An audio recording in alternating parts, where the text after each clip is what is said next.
Alright, hey guys, it's JTB for Wacky Wednesday Reviews.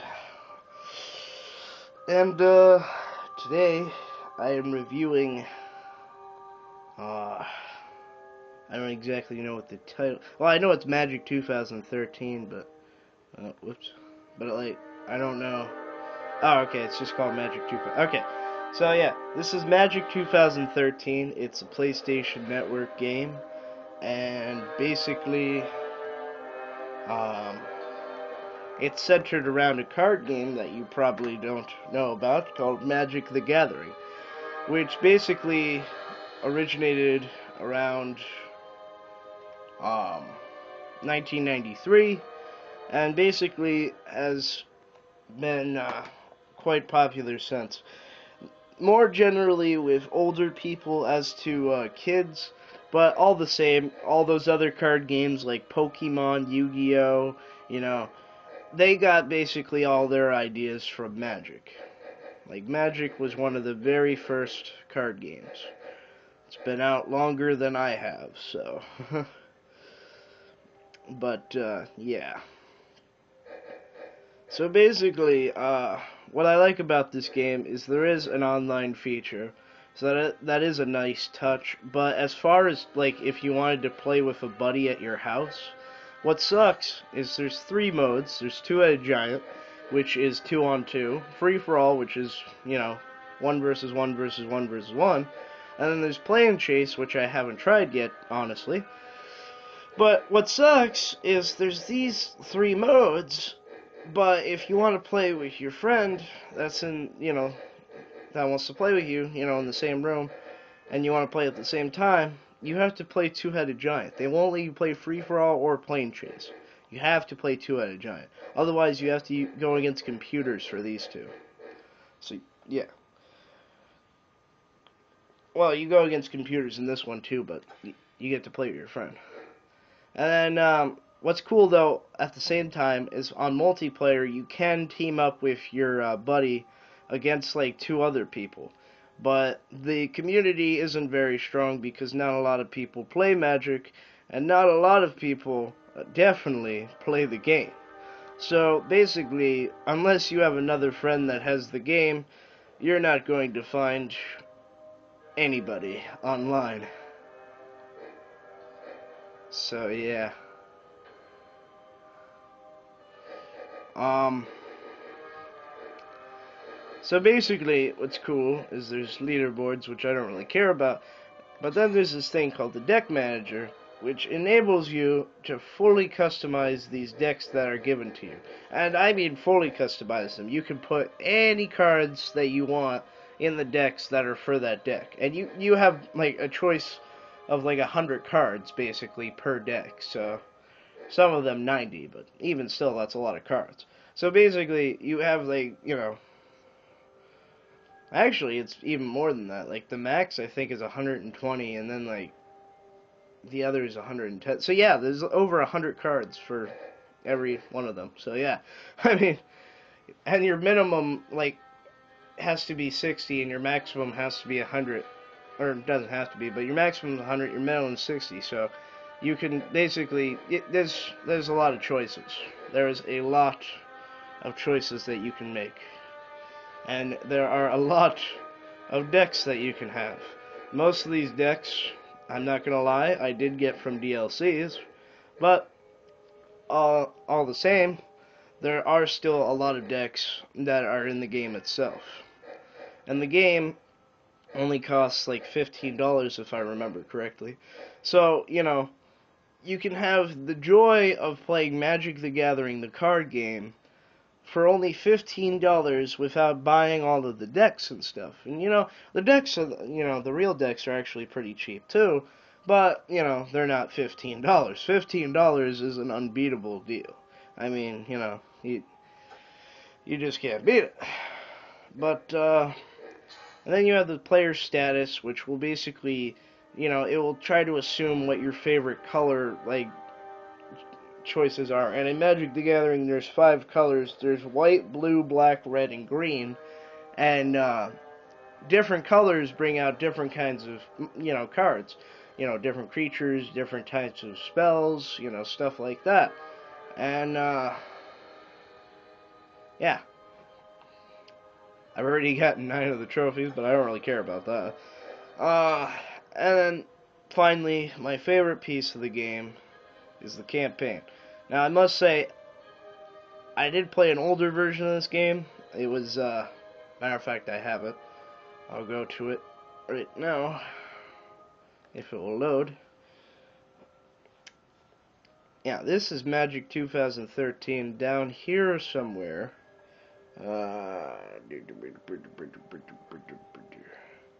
Actually, I think yeah, that's right, I deleted it. Yeah. I hated the game so much I deleted it. Yeah, the 2011 version of this game is absolutely terrible. Like, I hated it so much that I didn't even want to, play it. This is just a, amazing change. In the 2011 version, you couldn't even change your decks. All you could do was add cards to the decks, which is, fine and dandy and all, but, there was no story mode. It was practically fucking impossible to beat your opponents in story mode. And it was just a terrible, terrible game. But this one has made up for its downfall. And what's amazing, too, is you have this beautiful artwork, on your loading screen in between, loadings.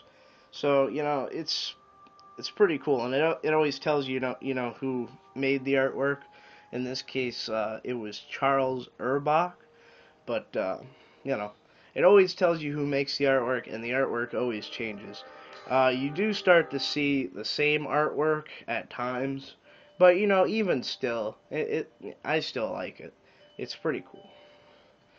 So basically, how you play Magic the Gathering is you have to bring land out in order to bring out different cards. So land is the most important card in the game. And in the corner, it will tell you exactly how much land you need to bring out to use the card. So in this case, Savage Twister requires 1 green and 1 red and then an X. X can be whatever you want in this case. So if I paid 3 mana for the X, it would do 3 damage to each creature. But, I don't have land out yet, so I can't do that. So, I'm going to put out, first I'm going to keep the hand, and then I'm going to put out a green land. And then it's going to let my opponent go, so we're going to wait for him to go. It's a turn-based, strategy card game, kind of like Yu-Gi-Oh! Or Pokemon, if you ever played any of those. Which, personally, I fucking hate, but, that's just me. So I put down another land. And then Krenko goes again. He puts down another land. And then see what he's doing is he has to what's called tap the land, which he paid 2 to do. And he's bringing out this creature, which is a 2/1. Now the 2 is its strength, and then the 1 is its defense, also known as its power and toughness. So basically, the 2 is how much damage it's going to do, and the 1 is how much damage it can take. And each opponent has 20 life in a one-on-one duel, or in a free-for-all. Everybody has 20, unless you do a 2-headed giant, which in that case, then both of you will have a combined life of 30. But we're just doing a regular duel, so that in that case, I only have 20. So I put down another land, and and I can do this. I'm going to destroy his creature. That's all that's doing. So yeah, he just lost his creature. He has no creature left. And so he's going, puts down another land, and he's tapping all 3 of them to bring out a 1/1, and if he taps the card, he can discard a card and then draw a card. Which is kind of cool. It's also kind of stupid, but, he needs a creature, because he needs to defend himself. Because if I had a creature out, and he didn't, I could just directly attack his life points. Which, is bad. But, So I'm going to do this, sacrifice this, and bring out a red card. It has to come out tapped because that's what the card says, which is a bummer, but it's all good. He's bringing out, oh, it has haste, which means it can attack right when he brings it out, and its power and toughness are equal to the number of goblins he has, so it's going to be a 2/2, and I'm guessing he's going to be attacking me for 3 damage. Because that would be the smart thing to do, because I can't do anything to, yep, and he's attacking me for 3. So I can't block it because I don't have any creatures, so automatically he brings me down to 17. Now obviously, as you can assume, if I go down to 0, I lose. So I don't want to do that. So I want to try and bring out a creature or destroy his creatures as quickly as I can. And it just so happens that I have this, which allows me to do 2 damage and destroy both of his creatures.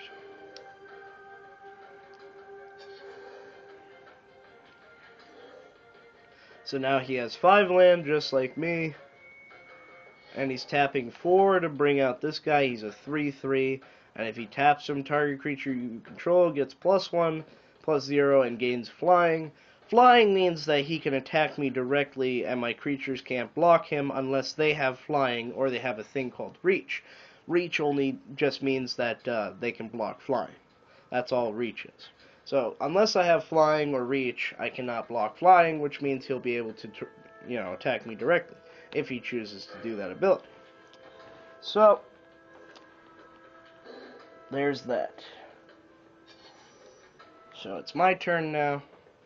Oh, sorry. I'm just gonna plug in my pedal here so it doesn't keep telling me that it's dying, like I'm retarded or something. Alright. Now I can bring out a creature now, because I have enough mana. Matter of fact, I could do just about anything. I could kill his creature to be a dick, which sounds very tempting. Or I can bring out a creature. But I think I'm going to destroy his creature, because that's just funny. So I destroyed his creature again. So it's his turn. So now he has 6 land. And he's bringing out, he's bringing out enchantment. Creatures you control have double strike, which he doesn't have any creatures, so that enchantment is kind of useless right now, but that's okay. So I'm bringing out some land, and I'm going to bring out this creature. It's a 6/6 with trample and vigilance. Vigilance means it doesn't have to tap when I attack, which is good because that means I could use him for a blocker when it's my enemy's turn. Trample means that when I attack a creature, let's say if the creature was a 3/3, I would kill the creature, and then 3 damage would carry over onto my opponent because it didn't block 3 of the damage. So whatever it doesn't block goes to my opponent for damage. And it says whenever he blocks a creature, he deals damage to that creature's controller equal to his power, which is 6. So if he blocks a creature, he's automatically doing 6 damage to its controller. So that's definitely handy. So now he has 7 land, and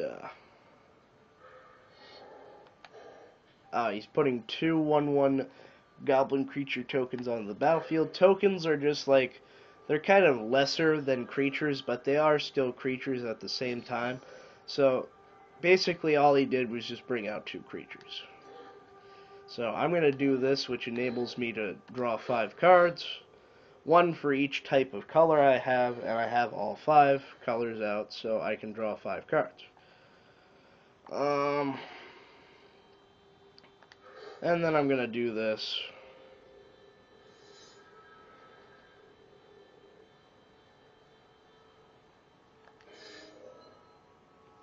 Which just lets me put a blue land on the field. And then I'm going to attack him with my 8/8. If he is smart, he's going to block with one of... Oh, what is he doing? Oh, it did 4 damage to me. Okay, that's good.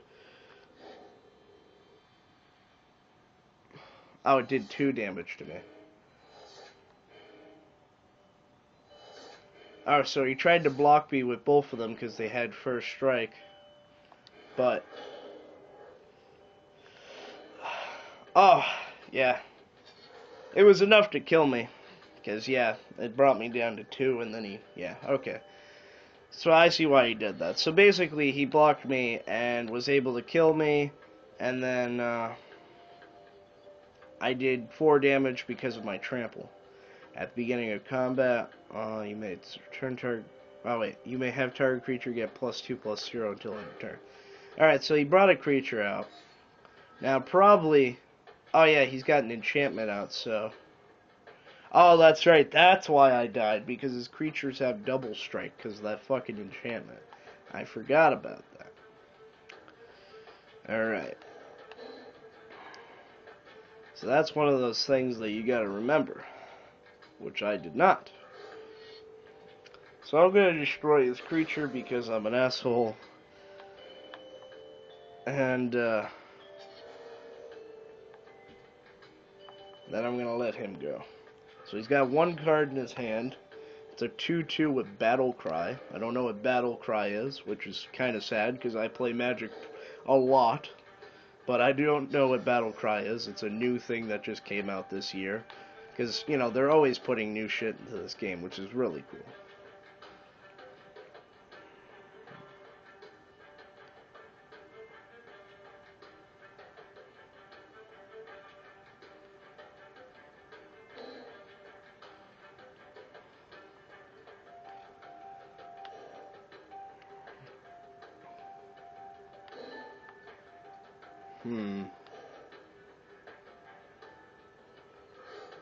Oops, did not want to bring that out. Oh well.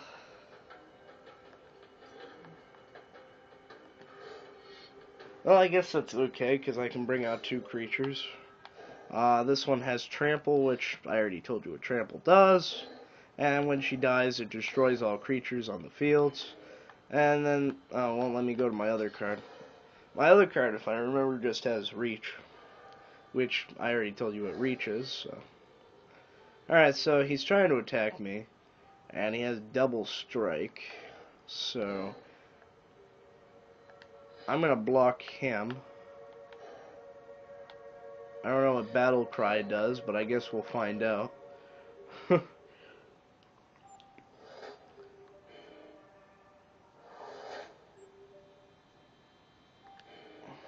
So it wasn't enough to kill me, and I kill him. Deals 2 damage to target creature. Oh, I see what... Oh, okay. I see why he did that, and it kills all the creatures on the... Yep. Yeah. Oh, wow. Well played. Well played, computer. Alright. I like a challenge. Alright.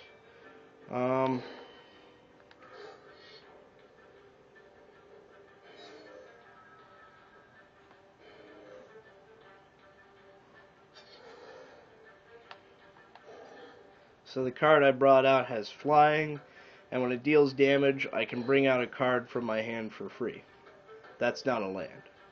Which, I don't know why you would want to bring a land out for free anyway, but, you know, whatever. Whatever. Doesn't matter.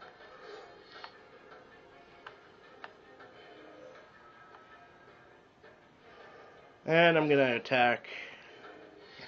So that's 5 damage to him, and he can't do a thing about it.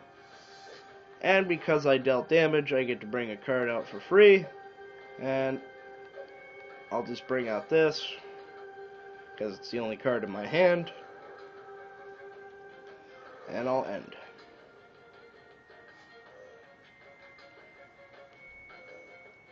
Now, he has 1 card in his hand, and we're going to find out what that is. Whenever you cast a spell, put cards in your hand on the bottom of your library in any order, then draw that many cards. Okay. Kinda stupid, but whatever.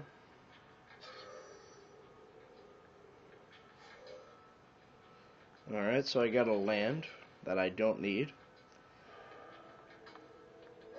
And I think he's dead. I most definitely think he's dead. Yes, he's dead. So, I won. So the game's really that easy if you know what you're doing. So, yeah. And you unlock stuff in this game too, which is really cool. Another reason I love this game. I mean, it's just $15, and I just love this game to death. So now that I showed you a little bit of the game, it's time to give you my final review of the game. I'm just going to wait for this to load, and then I can start reviewing.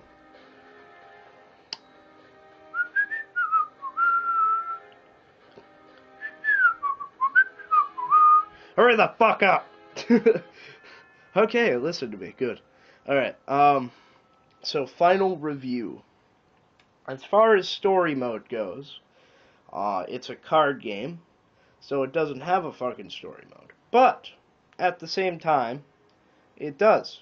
Because this game actually includes like a little mini story mode. Every time you fight a boss, they tell you about that, boss, or planeswalker if you play the game. They tell you about that planeswalker and give you like a little cinematic of it, which I think is really cool. But it's not a story. So, for the story, just doing that alone, giving a card game, a little mini story even like that, though, it does take some effort, I must say. So, as far as the story goes, I'll give story a 5 out of 10. Now, gameplay-wise, the gameplay is very smooth. They basically teach you everything, so even if you've never played Magic before, you'll be able to learn instantly if you play this game. And you'll even be able to learn, new things about the game that you never knew before, like me. I learn new shit about Magic the Gathering every day just by playing this game. I mean, it's like the best, little fucking guru, like, you could ever have, and it only costs $15. I mean, it's great. So, the gameplay's smooth. The controls are a little fucking confusing at times because I sometimes confuse the control pad with the control stick, and, those do two completely different things, so if you mix them up, it can get fucking annoying at times. And at the same time, I don't really like what they did with, like, the multiplayer. The online basically is fun. It's not as fun because nobody plays it, but if you have a friend, it's very fun. But I don't like what they did with like the split screen, even though it's not really technically a split screen. But because if I want to play free for all against my buddy in the room, I can't do that because they won't let you. I can only team up with them in a two-headed dragon, which is kind of stupid. Yeah, matter of fact, it's really stupid. And then finally, the deck manager is good. It's you can literally create the deck however you want. If you want it to just do damage and be one of those cheap motherfuckers, well, you go for it, buddy, because you can do that. So, gameplay-wise, minus a few aspects, I'd have to give it an 8 out of 10. And then finally, the additional stuff. Now, this game, I mean, it's a fucking card game, and it actually has decent graphics, which, is saying a lot, because it's a card game. It's not supposed to have good graphics, but somehow, with the artwork and all the little cinematics and, the battles, they somehow managed to pull it off. The effects are nice, the graphics are nice, it's actually pretty cool. The deck manager, that's something that they didn't even have to include, but they did just because it makes the game more realistic and, it acts almost like the real game would, which is cool. The leaderboard is a nice touch. I personally don't give a shit about the leaderboard, but, it's something, that you can compete with, Um, there's little like side missions in story mode, which is always cool. So if you don't want to just beat the boss, you can do these things called encounters, and you don't even have to do them either. They're completely optional. So if you just want to be a cheap ass and just fight the bosses, you can do that. Or if you want to play the entire game, you can do that too. You have like complete control over that, which is really cool. But like I said, I don't like the split screen. The online is not very strong. Basically, if you don't have any friends, then you're not gonna be able to play multiplayer. Because, I mean, if you find somebody on here, it will literally be out of luck because nobody plays this game online. They play it for the single player because nobody believes that anybody plays this game. So yeah, there's literally like no online. So, for extras, I'd have to give it another 8 out of 10. So, altogether, that is a 21 out of 30, which is a 7 out of 10. So, altogether, this game gets a 7 out of 10. It's a little better than average, but it's still a fucking amazing game if you just want to spend $15 on a pretty fucking decent game. I mean, it's not like, Call of Duty or Skyrim or something like that, but, it's almost as fun, and it's only $15. So all in all, for, a couple fuck-ups, it's a pretty decent game for the price that you're buying it for. I mean, if you want fucking Shakespeare, then go, spend $60 on a game that you'll probably end up finding out sucks anyway. But if you want to get a game that you know is going to be good and it's cheap anyway, so even if you don't like it, you don't hate yourself too much, go out and buy Magic 2013 on the PlayStation Network store. Or if it's on Xbox. I don't know if it's on Xbox because I don't own an Xbox because I'm not gay. So, yeah. But, hope you guys enjoyed Wacky Wednesday. I'm still behind on videos. This is being filmed on a Wednesday. But by the time you get it, it might be a Thursday. Although I am trying to upload all the videos today. So, hopefully by today I'll have Tuesday's videos up and then today's videos up. And then I will finally be up to date and I will finally be free from the constant uploading of videos. So, well anyway, I'm going to stop rambling. I hope you guys enjoyed Wacky Wednesdays. Have a good day. JTB out.